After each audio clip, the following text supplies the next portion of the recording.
Amerika Birleşmiş Ştatlarının prezidenti Donald Trump fəaliyyətə başladıktan dərhal sonra ətraf ölkələrə ərazi iddiaları irəli sürməyə başladı.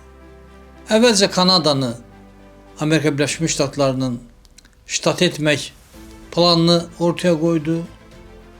Sonradan digər ölkələrə qarşı müəyyən ərazi iddiaları səsləndirdi və növbəti qalmaqallı iddia Grenlandiyaya qarşı oldu. Grenlandiya Amerika Birleşmiş Ştatlarına satılmalıdır dedi. Çünki bu bizim üçün, bizim təhlükəsizliyimiz üçün vacibdir. Və bu da təbiidir ki, həm Danimarkada, həm də Grenlandiyanın özündə çox ciddi narazılıq doğurdu. Baxmayaraq ki, Grenlandiyanın özü də Danimarkadan kifayət qədər narazıdır. Ancaq Amerika Birleşmiş Ştatlarına birləşmək, hansısa formada satılmaq məsələsi Grenlandiyalılar tərəfindən ciddi narazılıqla qarşılandı. Trump öz fikrindən daşınmaq istəmədi.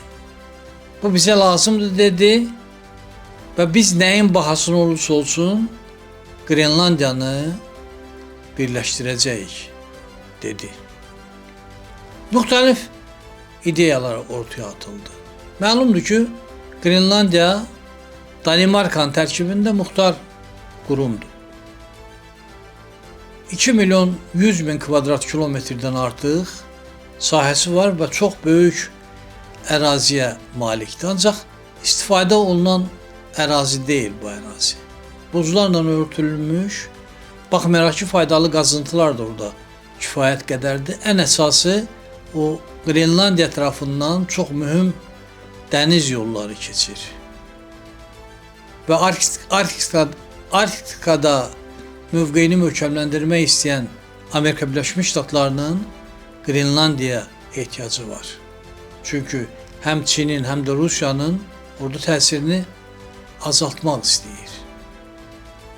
Uzun müzakirələrdən, uzun narazılıqlardan sonra NATO'nun baş katibi Prezident Trump'la görüşdü, müzakirələr apardılar və belə qərara alındı ki, Grenlandiyanın zorakılıqla Amerika Birləşmiş Ştatlarına birləşdirilməsi ideyasından imtina olunsun.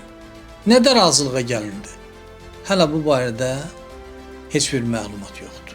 Ancaq mətbuata sızan məlumatlardan belə nəticəyə gəlmək olar ki, Amerika Birləşmiş Ştatları orada müəyyən bir ərazini icarəyə götürmək istəyir və o ərazidə hərbi bazanı yerləşdirmək istəyir. Baxmayaraq ki, Amerika Birləşmiş Ştatlarının Grenlandiyada bir hərbi hava qüvvələri bazası var. Və həmin ərazi Danimarka hökumətinə tabe olmamalıdır, eksterritorial olmalıdır deyirlər. Bu qəbul olunacaqmı? Hələ məlum deyil. Və planda Amerika Birləşmiş Ştatlarının əhalini satın almaq istəyi də var. Grenlandiya böyük ərazisi var, ancaq orada cəmi 56 min insan yaşayır. Və Amerika Birləşmiş Ştatları müəyyən məbləğ verməklə onların rəğbətini qazanmaq və referendumda Amerika Birləşmiş Ştatlarına birləşməyə razı olduqları qərarını almaq istəyir. Belə iddia var ki, 56 min vətəndaşın hər birinə $1 milyon veriləcək və bu da Grenlandiya əhalisinin Amerika Birləşmiş Ştatlarına münasibətini dəyişdirəcək. Referendumda Amerika Birləşmiş Ştatlarına birləşmək istəklərini ifadə edəcəklər. Ancaq bunun üçün də vaxta ehtiyac var. Düşüncələr, fikirlər tədricən dəyişə bilər və Amerika Birləşmiş Ştatları da, onun prezidenti də bu məsələdə əhalini tələsdirmək istəmir. Anlayır ki, bu addımı mümkün qədər tez atmaq, tələsik atmaq əks nəticələrə gətirib çıxara bilər. Qrenlandiya sonda birləşəcəkmi Amerika Birləşmiş Ştatlarına? Yoxsa Amerika Birləşmiş Ştatları orada özünün hərbi bazasını böyütməklə kifayətlənəcəkmi? Bunu yaxın aylarda baş verəcək hadisələr göstərəcək.